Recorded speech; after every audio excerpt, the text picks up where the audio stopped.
Hello. তো এখন বাজে সকাল 8টা। বুঝতেই পারছো আবার ঘুরতে যাচ্ছি ওই একদিনের জন্যই। হঠাৎ জাস্ট এই রবিবারই মাথায় এলো ছুটিটা যখন এত সুন্দর পড়েছে একটু ঘুরেই আসা যাক। তো প্রায় 15 থেকে 20টা জায়গা দেখার পর ফাইনালি একটা জায়গায় আমরা রুম অ্যাভেলেবেল পেয়েছি, সেখানেই যাচ্ছি। কি নাম, কোথায় যাচ্ছি সবই বলবো।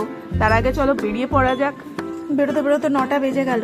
এই নতুন বাইকে নতুন মোবাইল মাউন্ট লাগানো হচ্ছে, এবার আমরা যাত্রা শুরু করব।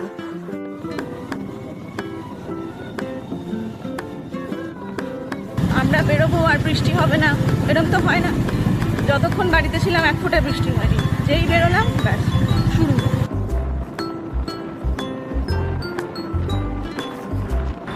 এই একটু 5 মিনিট দাঁড়িয়েছি, একটু চা ব্রেক আর কি।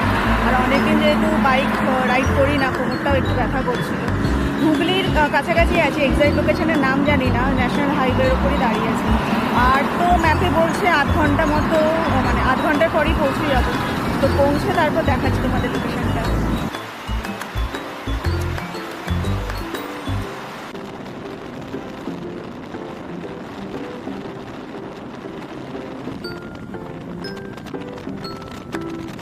দেখতে দেখতে 11টার মধ্যে ঢুকে গেলাম চুঁচুড়া। হ্যাঁ, আজকে আমাদের লোকেশন হচ্ছে চুঁচুড়া। চারিদিকে এই সবুজ ধান ক্ষেতের মধ্যেই রিসর্টটা, নাম হচ্ছে অনুষ্কা গার্ডেন অ্যান্ড রিসর্ট।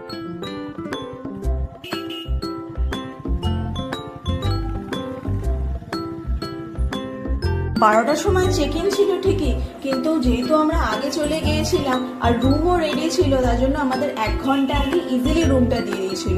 আর আমরা পেয়েছিলাম হচ্ছে এই লাস্টের কটেজটা।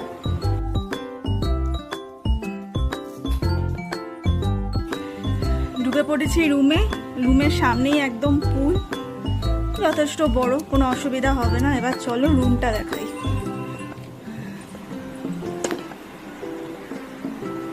এই যে রুমও ঠিকঠাক, যথেষ্ট বড়, একদিনের জন্য তো ঠিকই আছে। এই যে আমি, আর বাথরুমটাও দেখিয়ে নিই, ঠিকঠাক একদম, কোনো অসুবিধা নেই। কি পছন্দ? তো পছন্দ, ঠিক আছে। আর এখানে একটা উইন্ডো আছে, দেখি ইচ্ছে করলে বিকেলবেলা সুইমিং পুলে নামবো।